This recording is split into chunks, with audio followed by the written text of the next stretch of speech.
One checkbox I ticked 7 years ago turned me into their property. "You're our mannequin," they told me when I discovered the truth. Now, my perfect reputation is the leash they hold. This story is a warning to everyone. Subscribe so you do not miss new, gripping stories. 7:30.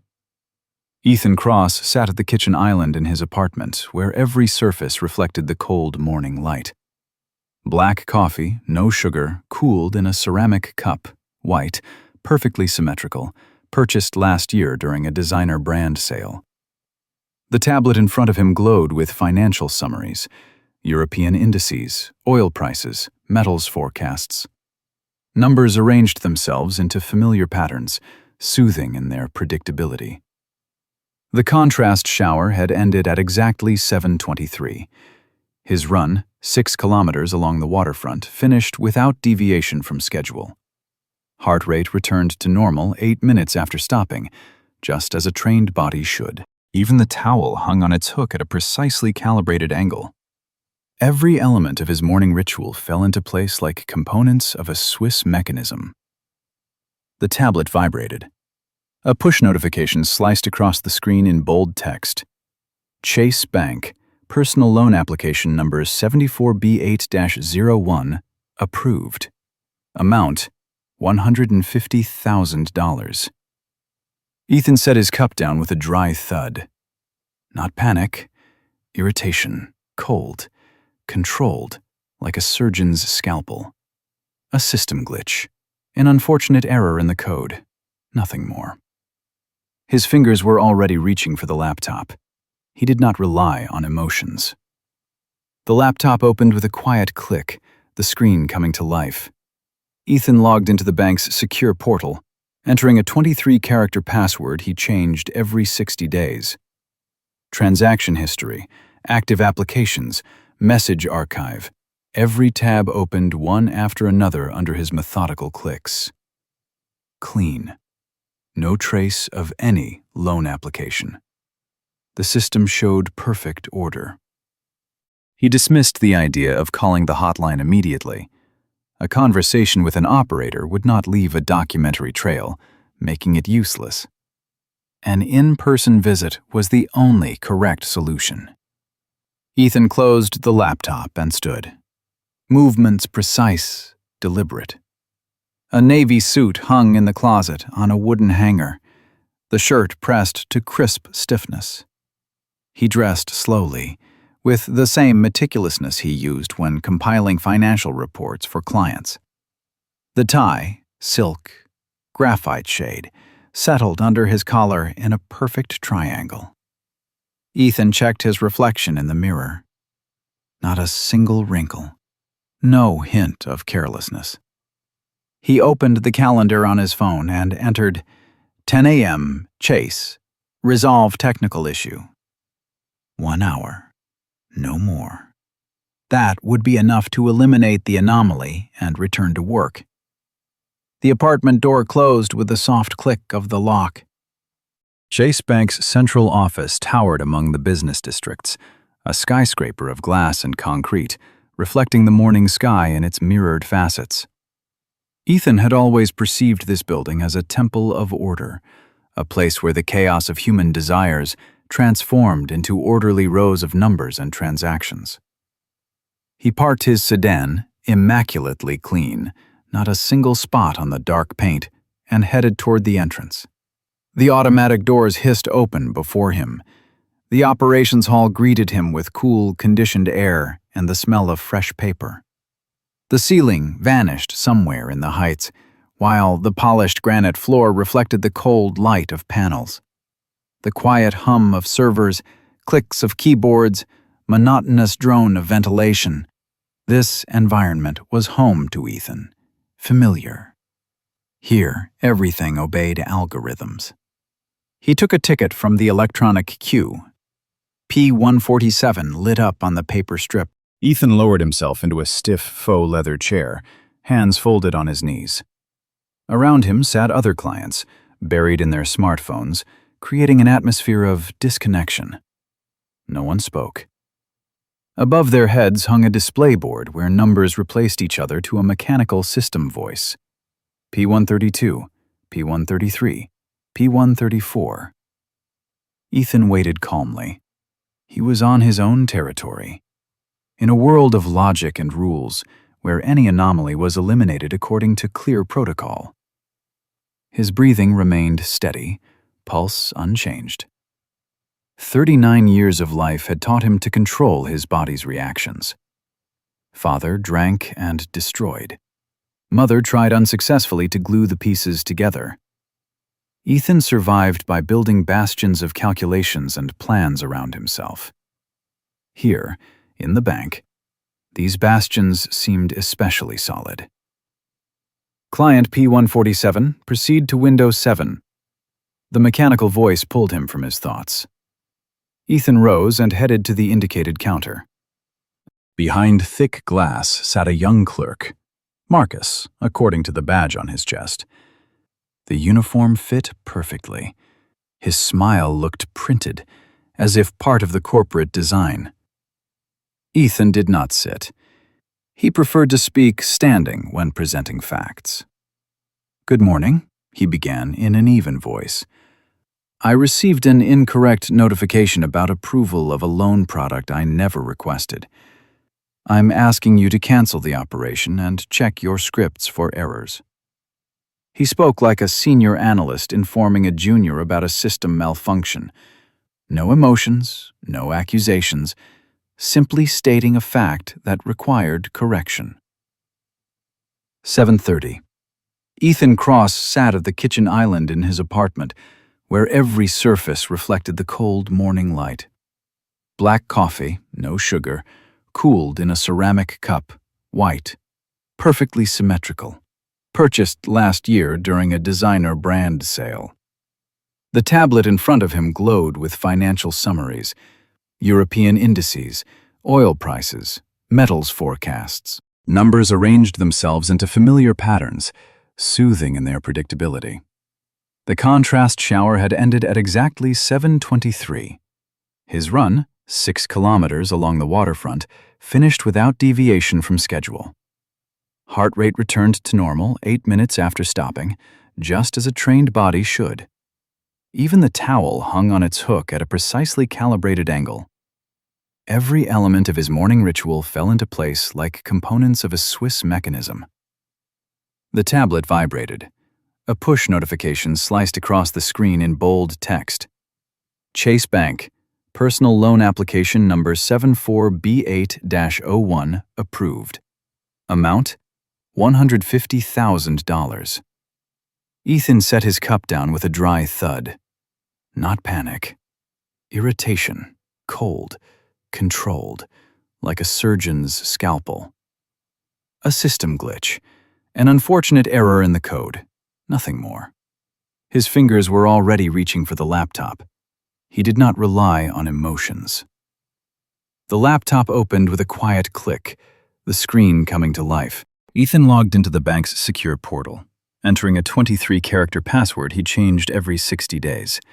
Transaction history, active applications, message archive. Every tab opened one after another under his methodical clicks. Clean. No trace of any loan application. The system showed perfect order. He dismissed the idea of calling the hotline immediately. A conversation with an operator would not leave a documentary trail, making it useless. An in-person visit was the only correct solution. Ethan closed the laptop and stood. Movements precise, deliberate. A navy suit hung in the closet on a wooden hanger, the shirt pressed to crisp stiffness. He dressed slowly, with the same meticulousness he used when compiling financial reports for clients. The tie, silk, graphite shade, settled under his collar in a perfect triangle. Ethan checked his reflection in the mirror. Not a single wrinkle, no hint of carelessness. He opened the calendar on his phone and entered 10 a.m., Chase. Resolve technical issue. 1 hour. No more. That would be enough to eliminate the anomaly and return to work. The apartment door closed with a soft click of the lock. Chase Bank's central office towered among the business districts, a skyscraper of glass and concrete, reflecting the morning sky in its mirrored facets. Ethan had always perceived this building as a temple of order, a place where the chaos of human desires transformed into orderly rows of numbers and transactions. He parked his sedan, immaculately clean, not a single spot on the dark paint, and headed toward the entrance. The automatic doors hissed open before him. The operations hall greeted him with cool, conditioned air and the smell of fresh paper. The ceiling vanished somewhere in the heights, while the polished granite floor reflected the cold light of panels, the quiet hum of servers, clicks of keyboards, the monotonous drone of ventilation.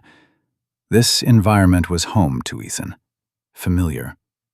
Here, everything obeyed algorithms. He took a ticket from the electronic queue. P-147 lit up on the paper strip. Ethan lowered himself into a stiff faux leather chair, hands folded on his knees. Around him sat other clients, buried in their smartphones, creating an atmosphere of disconnection. No one spoke. Above their heads hung a display board where numbers replaced each other to a mechanical system voice. P-132, P-133, P-134. Ethan waited calmly. He was on his own territory, in a world of logic and rules, where any anomaly was eliminated according to clear protocol. His breathing remained steady, pulse unchanged. 39 years of life had taught him to control his body's reactions. Father drank and destroyed. Mother tried unsuccessfully to glue the pieces together. Ethan survived by building bastions of calculations and plans around himself. Here, in the bank, these bastions seemed especially solid. Client P-147, proceed to window 7. The mechanical voice pulled him from his thoughts. Ethan rose and headed to the indicated counter. Behind thick glass sat a young clerk, Marcus, according to the badge on his chest. The uniform fit perfectly. His smile looked printed, as if part of the corporate design. Ethan did not sit. He preferred to speak standing when presenting facts. "Good morning," he began in an even voice. "I received an incorrect notification about approval of a loan product I never requested. I'm asking you to cancel the operation and check your scripts for errors." He spoke like a senior analyst informing a junior about a system malfunction. No emotions, no accusations, simply stating a fact that required correction. "Mr. Cross, excuse me." Marcus's voice made him flinch. The clerk had materialized silently beside him, holding another sheet of paper. Ethan had not noticed his approach, absorbed in analyzing documents. Marcus extended the new printout with the same unchanging expression. "I checked your credit score across all major bureaus just to be thorough, just to keep you informed." Ethan took the sheet. On it blazed a single line. Credit score, 850 points. Maximum value. Absolute peak. The clerk continued in an even, emotionless voice. "Thanks to this impeccable repayment history, all our premium products are available to you at the lowest possible rates. The system considers you an ideal client. Congratulations." The word congratulations sounded like a verdict. Ethan slowly raised his gaze from the sheet to Marcus's impassive face. Realization crashed over him like an icy avalanche. The unknown perpetrator had not simply stolen his identity. He had improved it. He'd used Ethan's name, his data, to create a perfect financial facade. Ethan was not a victim whose reputation had been destroyed. He was the primary beneficiary of a scheme he did not understand. 6 years he'd built his life on control.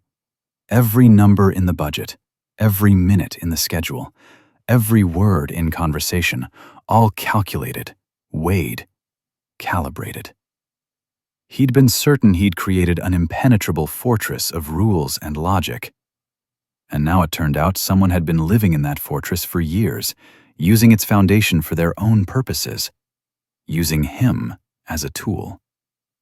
Marcus stood nearby, waiting for a reaction. Ethan crushed the sheet with the credit score in his hand, paper crinkling. He wanted to say something, but words stuck in his throat. The bank's cold logo on the wall stared at him with indifferent, metallic gleam. The hum of ventilation, clicks of keyboards, mechanical voice of the electronic cue. All these sounds now seemed not soothing but threatening. Sounds of a machine operating by its own laws. Ethan slowly rose from the chair. His legs felt foreign, cotton-like. He gathered all the sheets, folded them neatly, and stuffed them into his jacket's inner pocket. Movements automatic, honed by years of discipline. Marcus followed him with a gaze that contained nothing. No sympathy, no schadenfreude. Just the emptiness of professional courtesy. Ethan turned and headed for the exit. The automatic doors hissed open. Cold wind struck his face, bringing the smell of exhaust fumes and street dust. Ethan stopped at the threshold, staring at his reflection in the building's mirrored wall. In that reflection, he saw himself superimposed on the chaotic picture of the city. Hurrying people, passing cars, drifting clouds. The solid ground of logic and control was slipping from beneath his feet. For the first time in 39 years, Ethan Cross did not know what to do next. The apartment greeted him with silence. Ethan locked the door with 2 turns of the key and stopped in the entryway, staring at his reflection in the mirror. Face pale, cheekbones sharply defined in the cold light of ceiling fixtures. He unbuttoned his shirt's top button, but the collar still choked him. A migraine pulsed in his left temple with steady, insistent rhythm. He walked into the living room and threw his briefcase onto the couch. The stack of documents from the bank tumbled to the floor, sheets scattering across the polished concrete. Ethan dropped to his knees and started gathering them back, but stopped halfway. Why? Why arrange them in a neat pile? He slowly spread the papers across the floor, organizing them chronologically. 3 loans. First, second, third. Payment schedules. Each sheet became an element of a map, the trace of an invisible enemy. The coffee machine hissed, filling the kitchen with the bitter aroma of espresso. Ethan pulled out his laptop and opened Excel. Fingers flew across the keyboard automatically, creating tables and charts. Origination date, amount, repayment schedule, payment source. Anonymous digital wallets, numbers that looked like random sequences, but too structured for true randomness. His analytical mind latched onto every digit. The wall clock showed 1:30 in the morning. Black coffee had cooled in the cup, his third. Ethan sat on the floor in the middle of the living room, surrounded by printouts and the glow of his laptop screen. His back ached from the awkward position, but he did not notice the discomfort. Before him, a picture was taking shape, mathematically flawless, cold, frightening in its precision. Not a single error, not one glitch. Weekly payments ran with chronometer precision. 7 days, 0 hours, 0 minutes between each transaction. Never a delay, not even by an hour. No human could be this punctual. This was an algorithm at work. A cold program that used his name as a mask, as an impeccable facade for operations that should not raise suspicion. Ethan ran a hand over his face. His skin was damp with sweat. Gray dawn light began filtering through the blinds, striping the floor with thin lines. Ethan stared at his charts, and for the first time in many years he felt not irritation, but pure, freezing despair. He understood. His name His crystal reputation, his high income, everything he'd built over 39 years, everything he'd been proud of, had been used as camouflage. The perfect client. The perfect facade for someone else's operations. His perfection had become his vulnerability. Someone had calculated this with mathematical precision and exploited it for years. Ethan closed the laptop with a dry click. Conversations with clerks were pointless. Marcus was just an interface, a soulless screen between him and the system. He needed to speak with someone who saw the mechanism from inside, someone who made decisions. He rose from the floor, joints cracking from prolonged sitting in an awkward position. He walked to the desk and opened his email client. He composed a message, dry, legally precise, without emotion. He no longer spoke of an error. He declared possible fraud involving personal data and demanded a meeting with a security department representative. He hit send at exactly 8 in the morning. The reply came 3 hours later. Subject line: Re-inquiry number BK 47823. Text laconic, impersonal. Mr. Cross, you have been scheduled for a meeting with lead risk management specialist Andrew Morrison. Tomorrow, 2 p.m., Central Office, 12th floor, Office 1207. Please bring identification. Not a word of sympathy. No hint of understanding. Standard template. The next day, Ethan arrived at the bank 20 minutes before the appointed time. The operations hall greeted him with the same sterile atmosphere. He walked past the clerk stations to the employee turnstiles.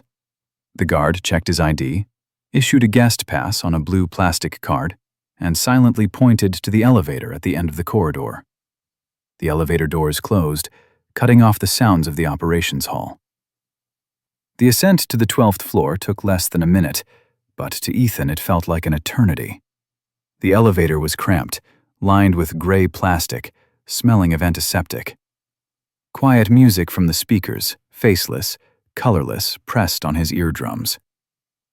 When the doors opened, the corridor before him looked nothing like the grand operations hall. Linoleum instead of granite, low ceilings, fluorescent lights, one of them flickering. Office 1207 was at the end of the corridor. A door of cheap particle board with a nameplate. A. Morrison, Risk Management Department. Ethan knocked twice. "Come in," came from inside. Voice even, tired. He pushed the door open and crossed the threshold. The windowless room greeted him with the smell of dust and cold coffee. Walls painted a dreary beige, peeling in places. Behind the desk sat a middle-aged man, around 50, with a tired, impenetrable face and thinning hair. Andrew Morrison did not even look up from his monitor when Ethan entered. He simply gestured silently toward the visitor's chair. Ethan lowered himself onto the hard seat and immediately felt the difference. He was no longer a respected client. He was an incident, a problem, a statistical unit. Morrison finally pulled his gaze from the screen and looked at Ethan over his glasses. "Ethan Cross," he clarified, though a folder with identification data lay before him. Ethan nodded. "I'm listening," Morrison said, and leaned back in his chair, crossing his arms over his chest. A closed posture, defensive, or simply indifferent. The atmosphere in the room was dense, oppressive in its ordinariness. Ethan pulled a folder of printouts from his briefcase, spread his charts, tables, and analyses across the desk. "Look at this," he began, trying to keep his voice steady. "Here's an analysis of all the transactions. Note the sources of loan repayments. These are anonymous wallets not registered in my name. No rational person would repay their own loan this way. This is obvious external interference." He spoke clearly, methodically, as if presenting an investment project. Pointed to numbers, built logical chains, demonstrated inconsistencies. Andrew Morrison looked at his impeccable charts with an expression of boredom. He did not even take the sheets in his hands, simply glanced over the tables and returned to his monitor, as if what lay before him were not evidence of a crime, but children's drawings. "Are you finished?" Morrison asked when Ethan fell silent. Tone polite, but absolutely indifferent. Ethan clenched his fists under the table. "Were you even listening?" escaped him before he could stop himself. Morrison took a barely perceptible breath, as if gathering patience. "Your arguments are interesting from a psychological perspective, Mr. Cross," he said monotonously. "But the system does not analyze psychology. It analyzes facts." Morrison tapped his finger on the desk, emphasizing each word. "And the facts are these. You've suffered no financial damage whatsoever. On the contrary, your credit score has increased. You've been granted exclusive terms on a range of products. De jure, you are the sole beneficiary in this situation." The word beneficiary sounded like a verdict. Ethan felt the ground disappear from under his feet for the second time in 2 days. His victim status, the last thing he could lean on, evaporated. The system had flipped the situation. He was not the injured party, but the beneficiary. "This is absurd," he forced through clenched teeth. "I did not ask for these improvements. I did not apply for these loans." Morrison turned his monitor toward him. On the screen glowed Ethan Cross's profile in the bank's internal system. "See for yourself," Morrison said, moving the mouse across the screen indifferently. "Here, 18 months ago, after repayment of the second loan, the system automatically increased your credit card limit from $50,000 to $200,000. And here, 8 months ago, your mortgage rate was reduced by 0.5 percentage point. The reason is listed here. Client with perfect financial discipline." Morrison enlarged the font in the corresponding field. Ethan stared at the screen, nausea washing over him. These bonuses he had once accepted with pride. He'd considered them deserved recognition of his reliability. Now they looked like traces of a crime. Like silent bribery from a system that had been exploiting him for years. Returning home, Ethan opened his laptop with feverish hope and logged into Chase online banking. He needed to find something, a lead, a document, any evidence. He clicked on the Agreements and Contracts Archive section, the very section where all papers he'd signed over years of service were stored. The screen flickered. Instead of the familiar list of files, a system message appeared. "Access to this section is temporarily restricted for security reasons. To obtain information, please visit a bank branch." Ethan stared at the screen, refreshed the page. The message did not disappear. A door that had always been open had slammed shut right in his face. This could not be coincidence. Yesterday, he could enter freely. Today, after the meeting with Morrison, access was blocked. The system was defending itself. It was actively hiding information from him. Ethan leaned back in his chair, staring at the screen with the restriction message. In his mind, accustomed to seeking logical connections, a monstrous thought was forming. What if this was not an outside fraudster? What if the system itself, its algorithms, or someone inside it, was part of the scheme? He was not fighting a random glitch. He was fighting something deliberate and enormous. The next morning, an email arrived bearing Chase Bank's official logo. Subject: Invitation for final clarification regarding inquiry number BK47823. Text brief and ultimatum like, Mr. Cross, to close the incident and provide final clarification on your inquiry, You must appear in office 1207 tomorrow at 3 p.m. Attendance mandatory. Respectfully, Risk Management Department. The dry, uncompromising tone left no doubt. This was not an invitation to dialogue. This was a summons he could not refuse. Ethan reread the email 3 times, scrutinizing every word. Final clarification. Incident closure. They were going to present him with something irrefutable, something meant to break his resistance once and for all. He saved the email in a separate folder and closed the laptop. The next day, he again passed through the turnstiles, rode the employee elevator, and knocked on the door of office 1207. Andrew Morrison greeted him with the air of someone checking off the last item on a to-do list. "Come in, sit down," he said, without looking up from his monitor. Ethan lowered himself onto the same hard chair. Morrison typed something, ignoring his presence for 2 minutes. Finally, he turned the screen toward Ethan. "Mr. Cross, here is the Comprehensive Banking Services Agreement from May 15th, 2018. It was accepted by you in the Chase mobile app." On the screen glowed a document, long, covered in fine print. Morrison enlarged a specific section. Clause 4.7. The client gives unconditional consent for expanded use of financial services, including automated analysis of their profile for selection and activation of pre-approved credit products for the purpose of optimizing financial service. Morrison scrolled down.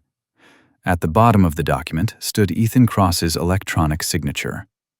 Timestamp: May 15th, 2018, 5:43:22 p.m. The date: May 15th, 2018. Ethan stared at the screen, and memory helpfully tossed up a fragment of recollection. He'd been sitting in the back seat of a taxi, running late for a critically important client meeting.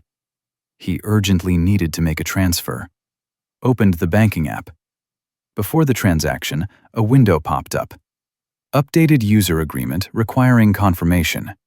He'd irritably scrolled through the long wall of legal text without reading a single word. Checked the box, "I have read and agree." Pressed, "Continue." The entire operation took about 10 seconds. He had not even remembered that moment until today. Thousands of people do this every day. Nobody reads user agreements. Nobody. And that was the whole point. Ethan slowly raised his gaze from the screen to Morrison's face. Realization crashed down on him with the weight of an avalanche. He had not been hacked. There was no fraud in the traditional sense. He himself, with his own hand, in haste and arrogance, had given the system permission. He'd signed that cursed agreement. The check mark in the consent field was legally equivalent to his signature on a paper document. "See?"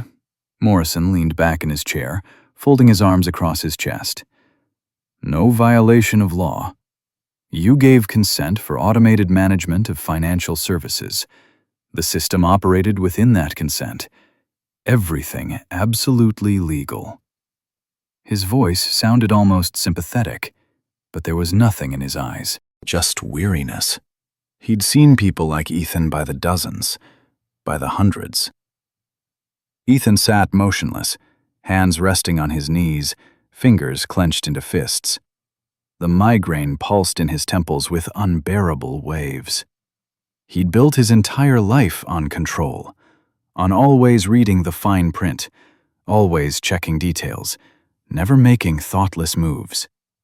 And now it turned out 1 second of inattention had been enough to destroy that illusion.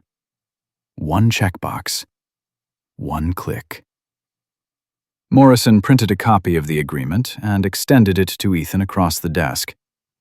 "Keep it, for your personal archive." Ethan took the sheets mechanically. The paper was warm from the printer. "If you have no further questions, Mr. Cross, we consider the incident closed," Morrison said, turning back to his monitor. Conversation over. Ethan rose, stuffed the papers in his briefcase, and left the office. The corridor seemed endless. Fluorescent lights hummed overhead. One still flickered. Ethan reached the elevator and pressed the call button. The doors opened with a quiet chime. He stepped inside, and his reflection in the elevator's mirrored wall stared back at him with an expression he did not recognize. Face gaunt, eyes dulled. He'd lost. The system had defeated him with his own weapon, his own inattention. Ethan sat in his apartment, staring at the printed agreement. Words in Clause 4.7 blurred before his eyes. He'd read them 20 times, 30, trying to find a loophole he'd missed. But the text remained mercilessly clear. He himself had given consent. One checkbox in an app 7 years ago. One moment of inattention had transformed into 7 years of exploiting his identity. But despair did not last long. By dawn, it had transformed into cold, calculating fury. Ethan Cross was not someone who gave up. For 39 years, he'd built his life on rules, on system, on logic. Chase thought it had defeated him with his own weapons. Fine. He'd attack the bank on its territory, in the legal arena. He would not be a broken victim. He would fight. He opened his laptop and began methodically studying legal forums. Read cases about disputes with banks, searched for precedents, analyzed court practice. Worked with the same obsession he used analyzing financial markets. After 6 hours of continuous searching, he found a name. Benjamin Walker. Old-school attorney, known for several high-profile victories over corporations. Meticulous, principled, unafraid of power.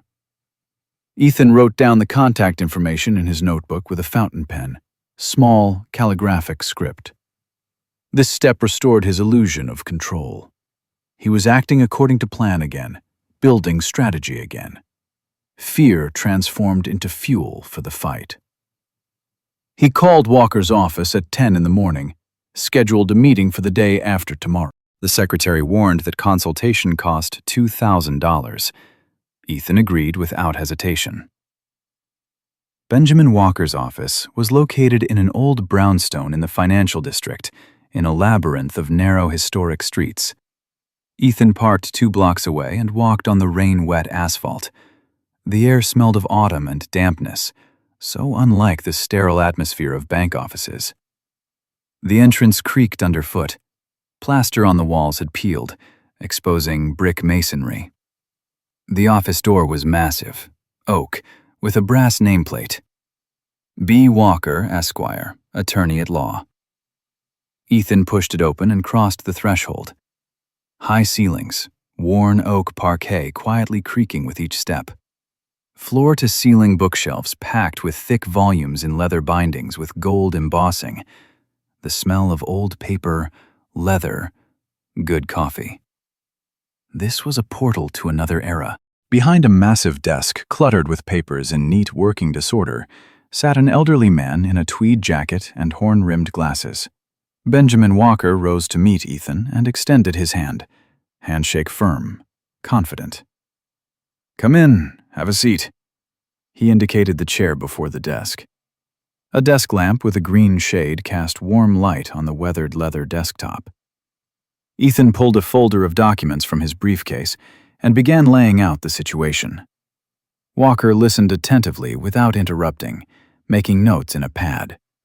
His face remained calm, but in his eyes Ethan saw professional excitement and genuine contempt for corporate overreach. For the first time in these days, a human being was listening to him, not a system function.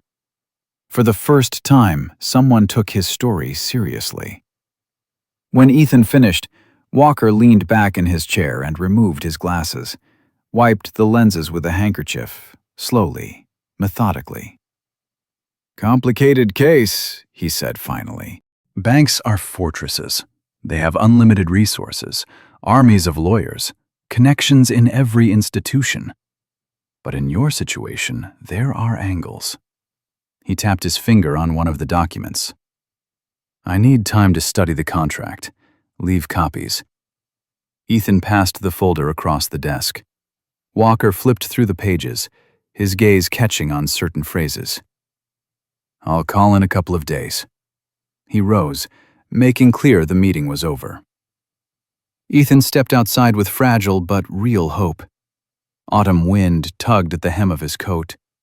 The city seemed different after an hour spent in a world of old laws and human compassion. 2 days passed in agonizing waiting. Ethan could not focus on work. Colleagues noticed his distraction but did not ask. He checked his phone every 10 minutes. On the third day, Thursday, at 1:30 in the afternoon, the call came. Walker's number. Ethan grabbed the phone. Found it, Mr. Cross. Found an angle. The attorney's voice rang out energetically, with a hunter's excitement. Walker explained rapidly in professional language.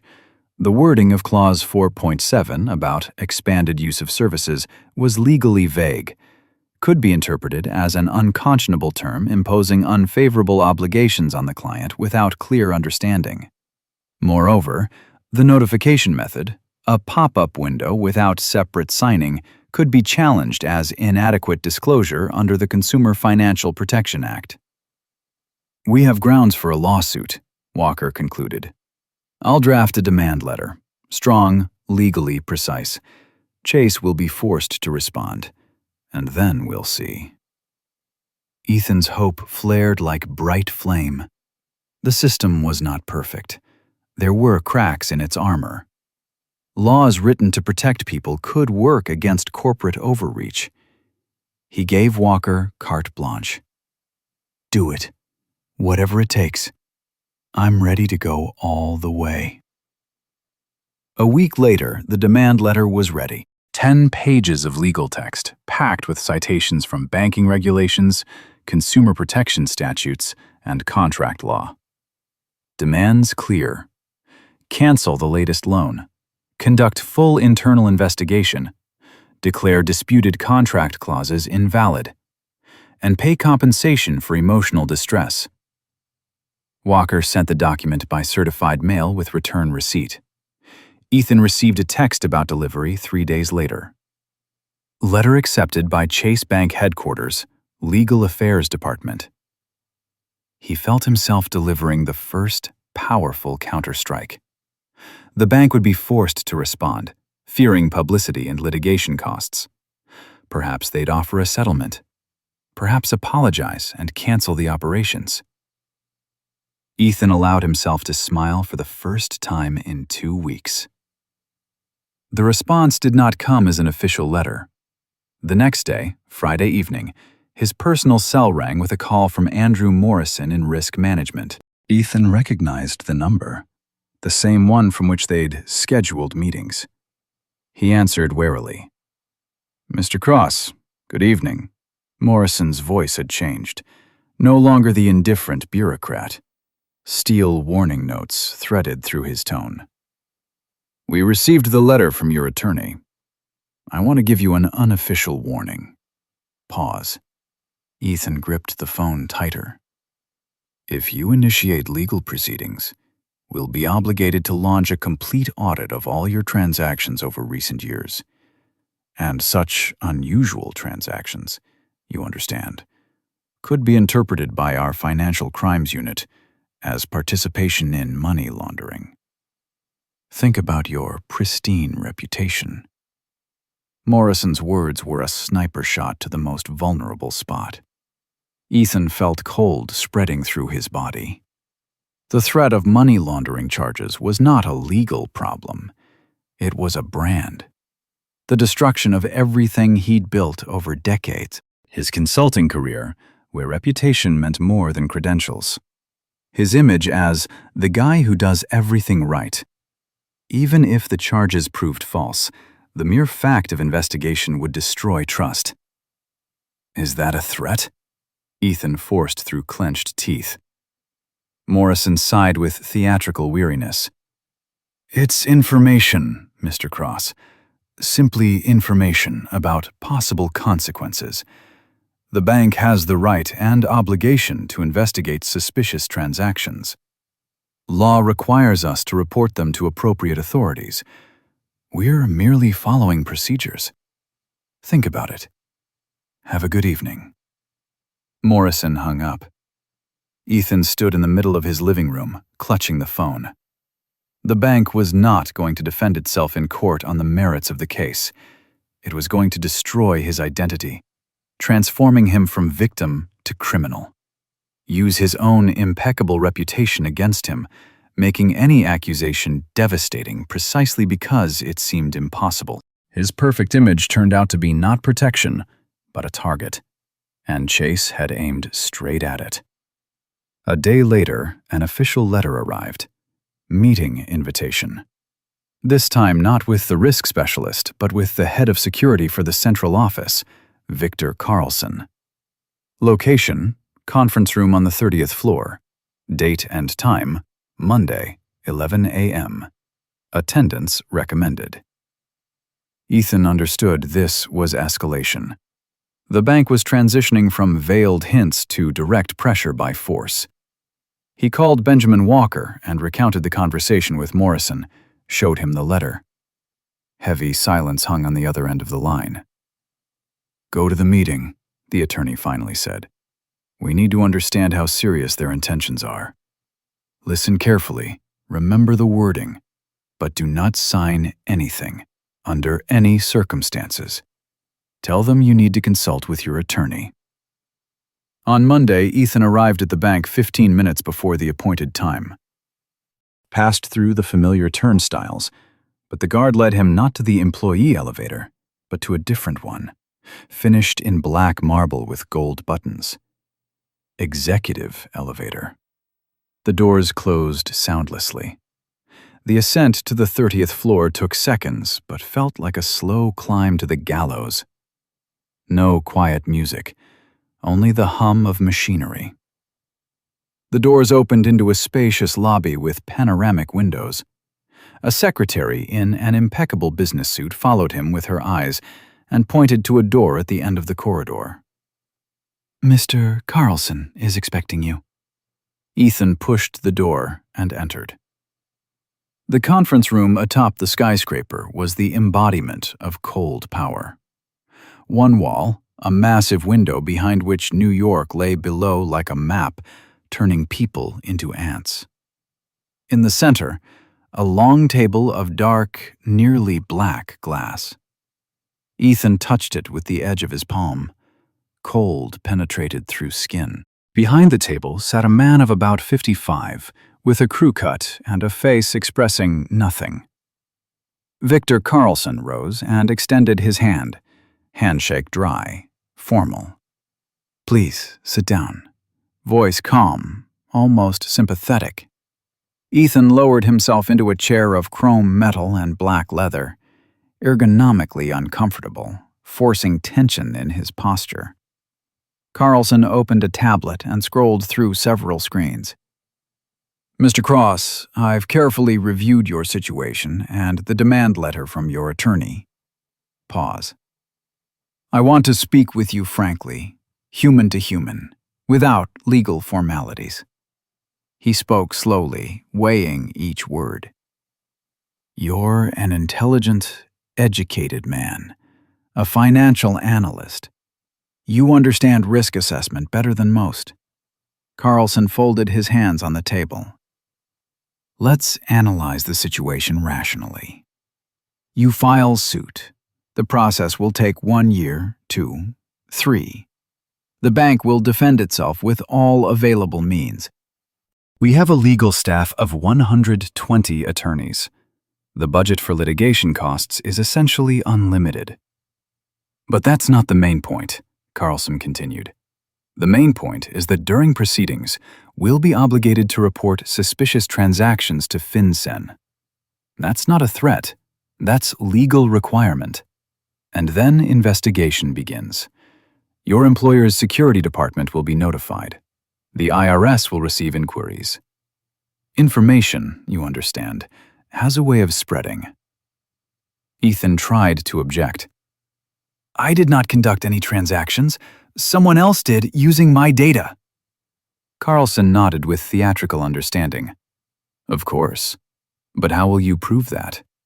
Transactions were conducted from your account, under your agreement, with your electronic signature. Legally, you're the beneficiary.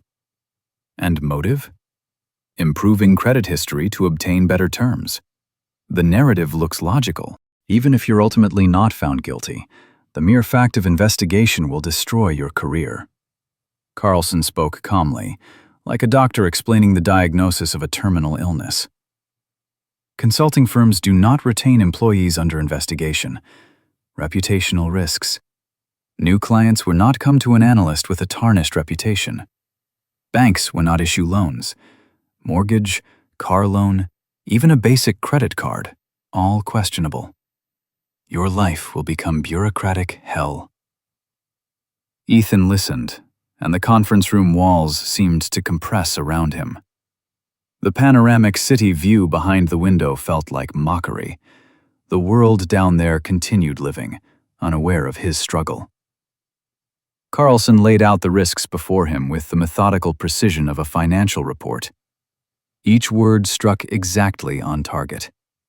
Chances of victory, statistical margin of error. Reputational losses, 100% certain.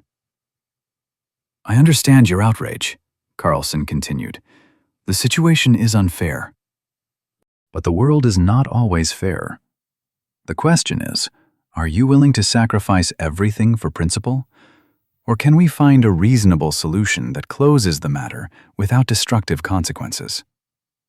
He leaned back in his chair, giving Ethan time to digest the information. The air in the room seemed thin, conditioned to complete absence of odors. Ethan tried to meet Carlson's gaze, but the man looked through him, assessing and emotionless. You want me to withdraw the complaint? Carlson spread his hands. I want you to make a considered decision. We're not asking anything dishonest from you. Credit history remains impeccable. Score maximum. No financial losses. Simply acknowledge the situation was a misunderstanding and move forward. And if I refuse? Ethan heard the tremor in his own voice. Carlson sighed. Then procedures launch, automatically. Law leaves us no choice when money laundering is suspected. You understand, Mr. Cross. I'm not your enemy. I'm offering you a way out. But the decision is yours. He rose, making clear the meeting was over. Ethan mechanically rose as well. When he left the conference room, his legs buckled. He made it to the restroom at the end of the corridor and barely reached the sink in time. He vomited. Hands shook as he washed with cold water. In the mirror stared an unfamiliar, gaunt face with dimmed eyes. The conflict had reached its peak. The system had proven its absolute power. He was psychologically broken, pushed to the edge of nervous breakdown. Coming to his senses, Ethan walked outside and got in his car. He pulled out his phone with trembling hands and dialed Benjamin Walker's number. Mr. Walker, that was not a conversation. That was an ultimatum. His voice cracked. He recounted the meeting with Carlson, every threat, every argument. Expected the attorney to express outrage, urge him not to surrender, assure him of victory. But heavy silence hung on the other end of the line. Too long. Mr. Cross, this is very serious. Walker's voice sounded strained and weary. The confidence had vanished. The threat of FinCEN investigation, that's no joke. They really can launch an audit. And even if you're clean, the process will be devastating. I need time to think this through, weigh the risks. I'll call you tomorrow. Ethan hung up and sat motionless. Even Walker, experienced fighter against corporations, was frightened. He'd heard it in the pause, in the changed tone. The system had shown its strength, and the attorney had flinched. Ethan did not sleep that night. He lay in darkness, staring at the ceiling. Thoughts circled endlessly. Withdraw the complaint. Admit defeat. Continue. Risk everything. The next day, Wednesday, at 10:30 in the morning, Benjamin Walker called. Ethan answered on the first ring, heart pounding. Mr. Cross, I'm forced to withdraw from representing your case. The words sounded dry and official. Without regret, simply stating fact. Ethan went numb. What? Mr. Walker, you said... Walker cut him off. Last night, a man called me, identified himself as an employee of a consulting firm connected to Chase. The conversation was polite, but the meaning was clear.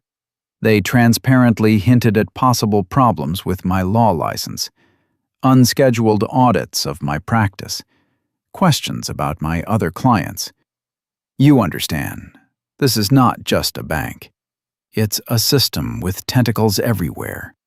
I cannot risk the work of my entire life for one case, however righteous, Walker continued. His voice hardened. I have 20 active clients, staff, obligations. If they revoke my license, they all suffer. I'm sorry, Mr. Cross. I'll return your retainer in full. But I cannot continue. He hung up before Ethan could respond. Ethan silently set the phone on the table, sat in his perfect apartment in deafening silence. The attorney, his last support, his only weapon against the system, had abandoned him. Broken under the same pressure. Walker, a principled fighter against corporations, had chosen survival. Ethan did not blame him. He understood the logic of the decision, but that understanding did not ease the pain. Now he was alone. Absolutely alone, facing a giant machine that had proven its influence was limitless, that its tentacles would reach anyone who stood in its way. The bank had not simply defeated him in a dispute. It had demonstrated absolute power over his world, over his reputation, his career, the future. Even over those who tried to help him. This was the point of no return. The fight was lost. He had no allies left, no hope, no way out. He was trapped in a cage he'd built for himself 39 years ago when he decided control and impeccable reputation were armor. Now that armor had transformed into a prison, and Chase Bank held the key. For 2 days, Ethan remained in suspended animation, did not answer calls, did not check email, did not leave the apartment. Sat in the living room on the couch, staring at the panoramic window where, behind the glass, light slowly changed from gray morning to yellow evening and back to darkness. The smart home system maintained perfect temperature at 70 degrees. Clock ticked. No other sounds existed. On the third day, the laptop on the coffee table emitted a quiet ping of incoming mail. Ethan opened his eyes and looked at the screen. Subject: Invitation for final meeting to resolve matter. Sender: Andrew Morrison, Risk Management Department, Chase Bank. Text brief: Formal. Tomorrow, 11 a.m., conference room on 30th floor. Attendance strongly recommended. Ethan closed the laptop. This was not an invitation. This was a summons to sign articles of unconditional surrender. He understood he had to go. Not because he hoped for anything, but because any story, even the most terrible, must be finished. Otherwise it would hang over him forever, incomplete, a festering wound. He rose from the couch and walked to the shower. The morning of the meeting was gray and cold. Ethan dressed in his navy suit, the same one he'd worn when he first came to the bank 3 weeks ago. White shirt, pressed crisp. Graphite tie, a Swiss Longines watch on his wrist. The reflection in the mirror showed an impeccable financial analyst. No external traces of catastrophe. Only his eyes seemed darker, as if leaden tones had appeared in them. The drive downtown took 25 minutes without traffic. Ethan drove mechanically, not turning on music, not listening to news. The city beyond the window seemed foreign. People hurried along sidewalks, carried coffee in paper cups, talked on phones. All of them lived in the fragile illusion of control over their destiny. Ethan no longer felt part of them. He saw in them potential clients of the system. Enormous, all-consuming exhaustion covered him as he parked near the familiar skyscraper. Not anger, not fear. Simply exhaustion. He'd lost. The system had won. All that remained, hear the terms of his defeat and sign the contract of his own imprisonment. He stepped out of the car and headed toward the automatic doors. The guard recognized him and nodded silently. Pass to the 30th floor was already prepared. Ethan walked to the executive elevator. Black marble, gold buttons, mirrored walls. Doors closed soundlessly. The ascent took seconds, but felt like a slow climb to the gallows. Ethan stared at his reflection in the mirror and did not recognize this person in the impeccable suit. The secretary on the 30th floor pointed to the familiar door at the end of the corridor. "Mr. Morrison is expecting you." Ethan pushed the door and entered. The conference room greeted him with the same sterile atmosphere. Panoramic window, dark glass table, uncomfortable chairs. But this time, behind the table sat not Victor Carlson with his aura of forceful threat. Only Andrew Morrison. Morrison's face expressed nothing, neither triumph nor regret. Professional emptiness. On the polished tabletop lay 2 thin folders and an expensive but nondescript pen. Morrison did not offer water, did not begin conversation with empty phrases. He was a surgeon about to perform the last formal procedure.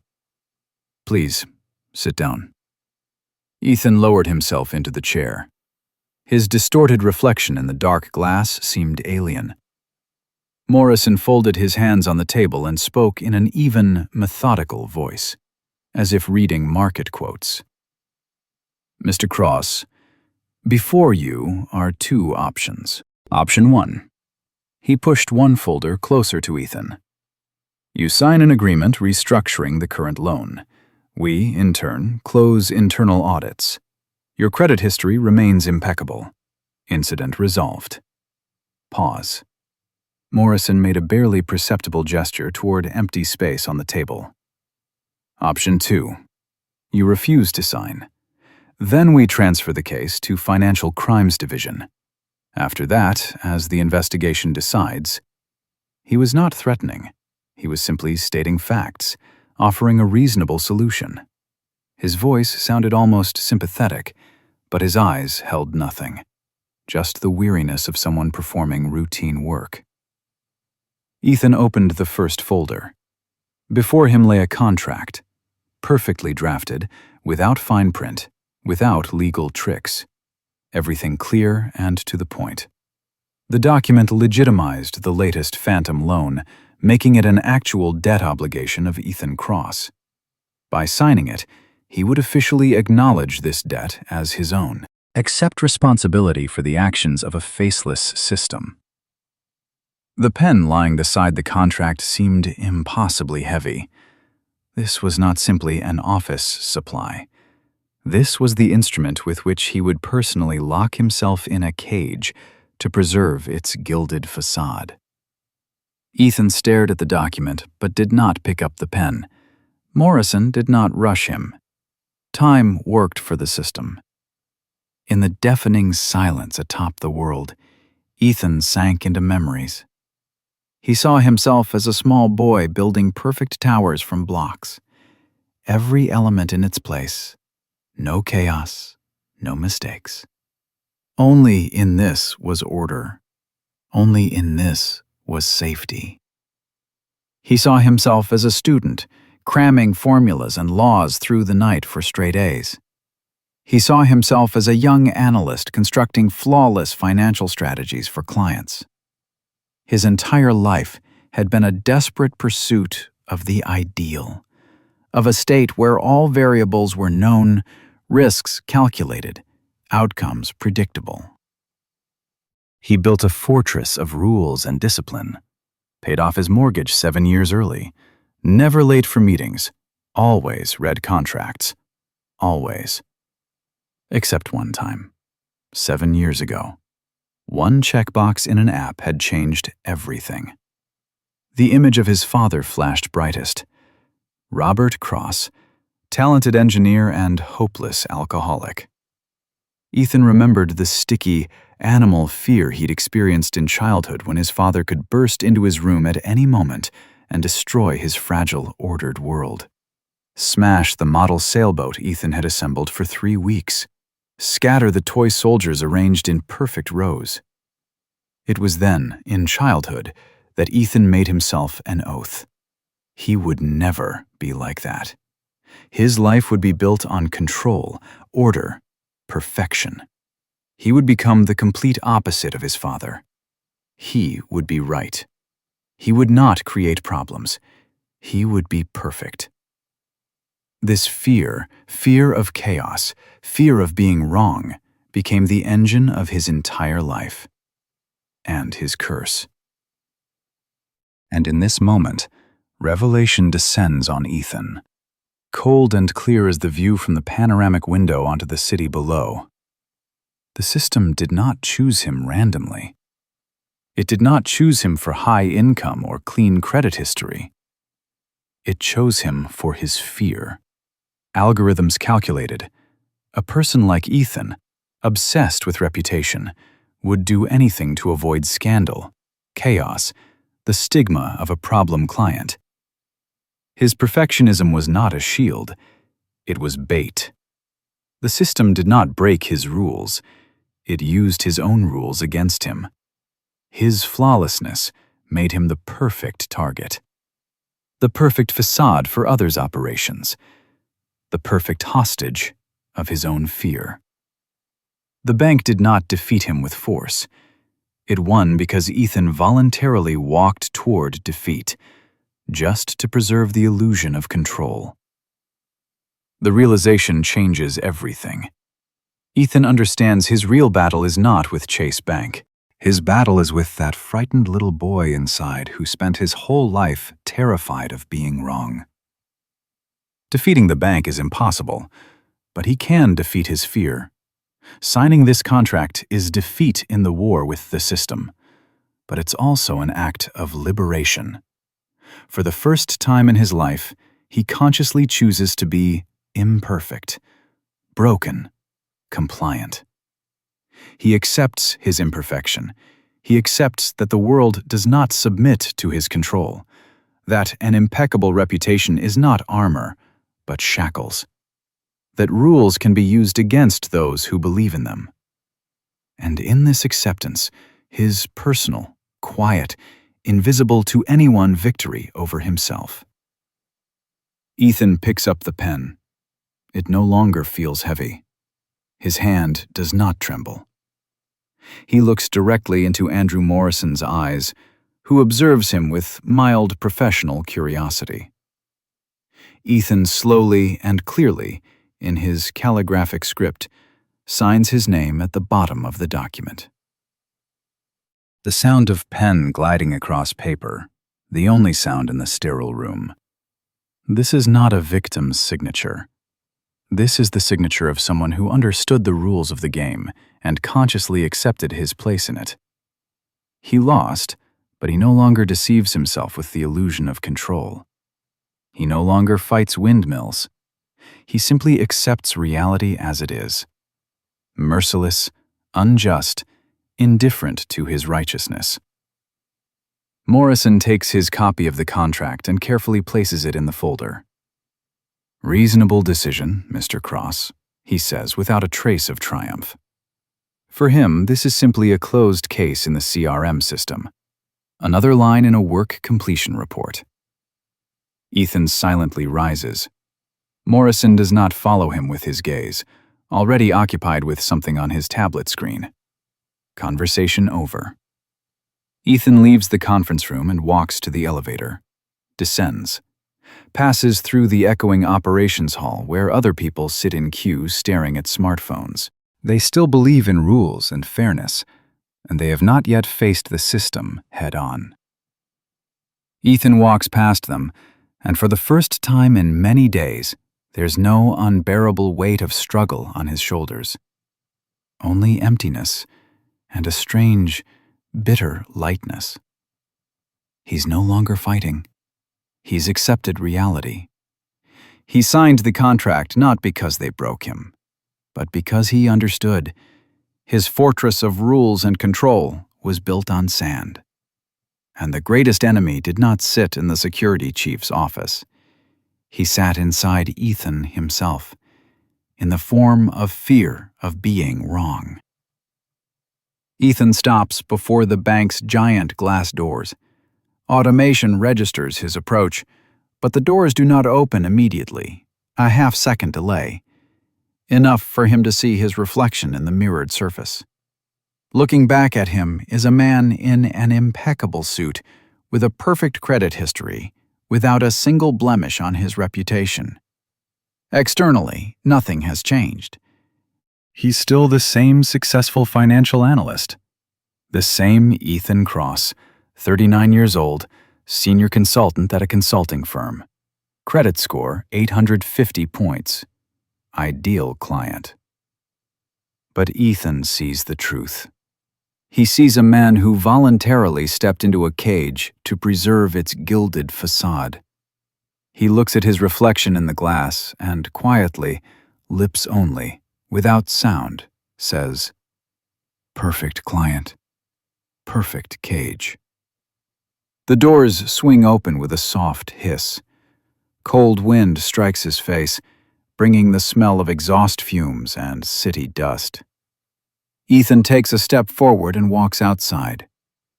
Behind remains the bank's mirrored wall reflecting the city. Ahead, chaotic, unpredictable, uncontrollable life.